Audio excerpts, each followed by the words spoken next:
Hello friends, मेरा नाम है रजनीश और I welcome you to this video which is going to be about G20 के बारे में। मतलब हर किसी को पता है G20 जो है अभी इतने लार्ज स्केल पे सेलिब्रेट किया गया इंडिया में, ठीक है।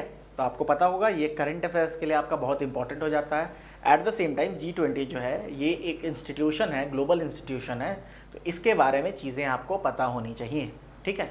तो चलिए आज हम डिस्कस करेंगे कि व्हाट इज़ G20, ठीक है, और क्यों इतना इंपॉर्टेंट है, क्या रिलेवेंस है G20 का। तो चलिए G20 के बारे में we will see all about G20।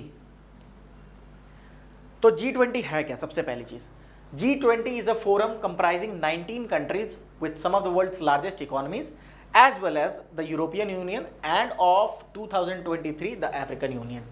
तो टोटल इसमें G20 इसलिए इसको बोला जाता था, अब तो खैर बढ़ाना चाहिए, G21 कर देना चाहिए, क्योंकि इसमें टोटल क्या है कि 19 कंट्रीज हैं, एक यूरोपियन यूनियन, उसके अंतर्गत बहुत सारे कंट्रीज हैं, और इस बार जो ऐड किया गया है वो है अफ्रीकन यूनियन को भी, ठीक है, अफ्रीकन यूनियन को भी ऐड किया गया है।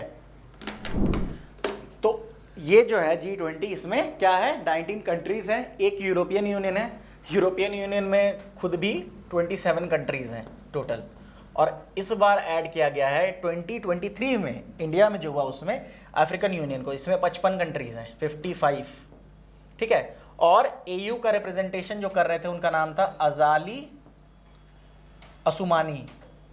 मे बी प्रोनाउंसिएशन या स्पेलिंग में कुछ प्रॉब्लम हो, बिकॉज मैं अफ्रीकन तो हूँ नहीं, तो मुझे पता नहीं है, बट यही शायद इसको प्रोनाउंस किया जाता है, अजाली असुमानी। इन्होंने रिप्रेजेंटेशन किया था G20 का, ठीक है। तो there are 19 countries with European Union को एक ब्लॉक माना जाता है, एंड वन जो है इस बार जोड़ा गया अफ्रीकन यूनियन को। तो ये है आपका G20। अब कंट्रीज कौन कौन से हैं ये मैंने आपको नाम लिख रखा है, अर्जेंटीना, ऑस्ट्रेलिया, ब्राज़ील, कनाडा। देखिए जो इंपॉर्टेंट है वो याद रखेंगे। इंडिया तो है, आपको पता है, चाइना है, ये भी पता होना चाहिए, इंडिया, चाइना, रशिया, ठीक है। पाकिस्तान नहीं है, इस बात को याद रखेंगे, पाकिस्तान नहीं है। जापान है, इंडिया, चाइना, रशिया, जापान ये सब हैं, पाकिस्तान नहीं है, याद रखेंगे इस चीज़ को। तो ये है G20। तो टोटल ये कंट्रीज है, देखिए अगर मैप पे मैं दिखाऊं तो ये है G20 मेंबर कंट्रीज, ये वाले हैं। अब ये जो है EU के थ्रू जो मेंबर कंट्रीज हैं वो अपने आपके ये हैं, जो इसमें है ये वाले EU के थ्रू है।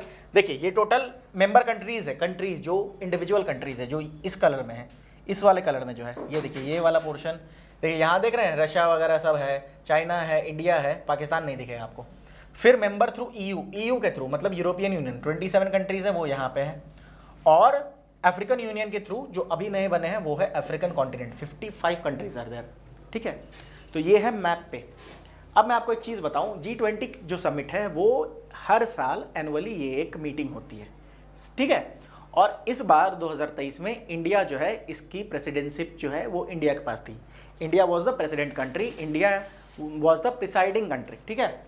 तो इस ग्रुप का कोई एक परमानेंट सेक्रेटेरिएट नहीं है, इस बात को याद रखेंगे। जो मैं बता रहा हूँ वो फैक्ट्स बहुत इंपॉर्टेंट है। The group does not have any permanent secretariat. और ये क्या होता है कि जो प्रीवियस, करंट और फ्यूचर में जहाँ प्रेसिडेंसी जाने वाली है, इन तीनों को मिला के कहते हैं ट्रॉइका। क्या कहते हैं? ट्रॉइका, TROIKA। ये ट्रॉइका जो है ना, ये इनको सपोर्ट करते हैं एक तरह से, सेक्रेटेरिएट की जगह पे यही लोग इनको सपोर्ट करते हैं, ठीक है। मतलब कि जो प्लेस दिया जाता है वो इनके थ्रू दिया जाता है। ट्रॉइका में कौन कौन सा है? इंडोनेशिया जो कि 2022 में प्रेसिडेंटशिप कर रहा था। India was the presiding country in 2023। Bharat Mandapam आपने देखा होगा, फोटो देख ले, बहुत खूबसूरत है वो। और ब्राज़ील ये 2024 में है, रियो डी जेनेरियो में होने वाला है 2024 में, ठीक है। इंडिया में तो इसको एज फेस्टिवल जो है सेलिब्रेट किया गया था। तो this is the troika, Indonesia, India and Brazil, ठीक है। चलिए G20 जो कंट्रीज है ना, एक्चुअली G20 मैटर क्यों करता है? सीधी सी बात है, G20 क्यों मैटर करता है? Because G20 total 85% of global economic output, अगर पूरे वर्ल्ड में 100 रुपये का इकोनॉमिक आउटपुट है तो 85 रुपये सिर्फ G20 जो है ना ये ब्लॉक दे रहा है। फिर 75% ग्लोबल एक्सपोर्ट, अगर 100 रुपये का एक्सपोर्ट हो रहा है तो 75 रुपीज़ के एक्सपोर्ट जो है वो सिर्फ G20 कंट्रीज़ दे रहे हैं। साथ में 80% ऑफ द वर्ल्ड्स पॉपुलेशन। और सीधी सी बात, 100 लोग हैं पूरे दुनिया में तो 80 लोग इन्हीं देशों में रहते हैं, ठीक है। तो therefore it is very very very important and very relevant. G20 form क्यों हुआ था? देखिए, G20 1999 में फॉर्म हुआ, ठीक है।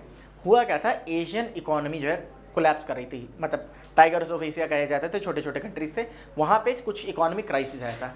उससे लड़ने के लिए, उसको रिकवर करने के लिए ये जो है एक फॉर्म हुआ था G20, जहाँ पे जो है जनरली क्या होता था कि फिनेंस मिनिस्टर, और ये देखिए इकोनॉमी से ही बहुत ज़्यादा रिलेटेड है, फिनेंस मिनिस्टर और जो सेंट्रल बैंकर्स थे ना, 20 कंट्री जो थे वर्ल्ड के सबसे लार्जेस्ट और इमर्जिंग इकोनॉमीज, वो एक ग्रुप बना रहे थे उस समय, और उसी को G20 वो इनिशियल फॉर्म था।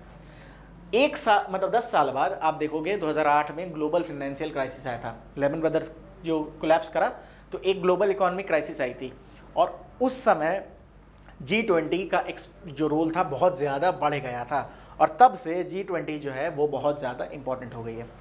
इंडिया, मैंने आपको एक चीज़ बताई कि इंडिया के लिए ये फर्स्ट टाइम है, इंडिया ने पहली बार, एक सेकेंड, हाँ नहीं, इंडिया की प्रेसिडेंसी पे आऊँगा, हाँ, तो ये G20 का फॉर्मेशन का कारण था 1999 में एशियन इकोनॉमी कोलैप्स करने की वजह से। तब जो छोटे कंट्रीज थे एशिया में, मकाऊ वगैरह, वो सब कोलैप्स कर रहे थे, सिंगापुर यहाँ से स्टार्ट हुआ था, तो उसके बाद ये बना था, जो कि जनरली फिनांस मिनिस्टर और सेंट्रल बैंकर्स तक ही था। बाद में 10 साल बाद जो ग्लोबल क्राइसिस आई, उस समय भी इसका रोल बहुत ज़्यादा था। आज की डेट में ना सिर्फ फिनेंस मिनिस्टर, ना सिर्फ सेंट्रल बैंक के governors, but at the same time जो टॉप लेवल, हेड लेवल जो लोग होते हैं, प्राइम मिनिस्टर, प्रेसिडेंट, ये लोग भी इसमें शामिल होते हैं। इस बात को ध्यान रखेंगे, ठीक है। इंडिया की G20 प्रेसिडेंटशिप के बारे में थोड़ी बात कर ले अगर हम, तो इंडिया ने ये G20 समिट पहली बार कन्वीन करा है, इससे पहले इंडिया को मौका नहीं मिला था। ये रोटेशन से मिलता है, ठीक है, जैसे एक कंट्री को भी मिला तो नेक्स्ट साल जो है कोई और कंट्री को ये प्रेसिडेंटशिप मिलेगी, तो ये रोटेशन है, इसमें कोई रोल किसी कंट्री का होता नहीं है, वो रोटेशन के थ्रू होता है। इंडिया को पहली बार मिला है, बट टोटल अभी तक 18 बार G20 की मीटिंग हो चुकी है, ठीक है, इसको ध्यान में रखेंगे। और इस बार 43 हेड्स ऑफ डेलीगेशन, 33 कंट्री के हेड आए थे, जो कि लार्जेस्ट एवर है। G20 समिट आज तक इतना बड़ा कभी नहीं हुआ था, अगर हम हेड्स के नंबर की बात करें तो, ठीक है। न्यू दिल्ली समिट हुआ था, इसका एक थीम था, हर G20 मीटिंग का एक थीम होता है, तो इसका इस बार जो इंडिया ने प्रेसिडेंटशिप की इसकी, तो हमारा थीम था one earth one family one future, one earth one family one future, ठीक है। एक है पृथ्वी, एक है, एक फैमिली है, और एक ही हमारा फ्यूचर है, ठीक है। मतलब मेनली क्लाइमेट से रिलेटेड बहुत ज़्यादा ये इंपॉर्टेंट समिट है, ठीक है। और ये कहाँ से इंस्पायर्ड है? वसुधैव कुटुंबकम, ये जो है महाउपनिषद में एक लाइन आती है जिसे हम कहते हैं वसुधैव कुटुंबकम, पूरी वसुधा ही कुटुंब है, मतलब पूरा the whole world is our family. तो यहाँ से ये कॉन्सेप्ट आया था। ये कहाँ है? महाउपनिषद में, इंपॉर्टेंट हो जाता है, महाउपनिषद में ये लाइन है वसुधैव कुटुंबकम। अब G20 में 2 मीटिंग होती है, एक होती है जो कि फिनेंस मिनिस्टर्स इनकी जो मीटिंग होती है, और एक होते हैं शेरपास की मीटिंग। शेरपा क्या होते हैं कि हर कंट्री अपना एक रिप्रेजेंटेटिव चुनता है। शेरपा की मीटिंग में ही जनरली जो एजेंडाज वगैरह होते हैं वो वहीं पे वो सेट होते हैं।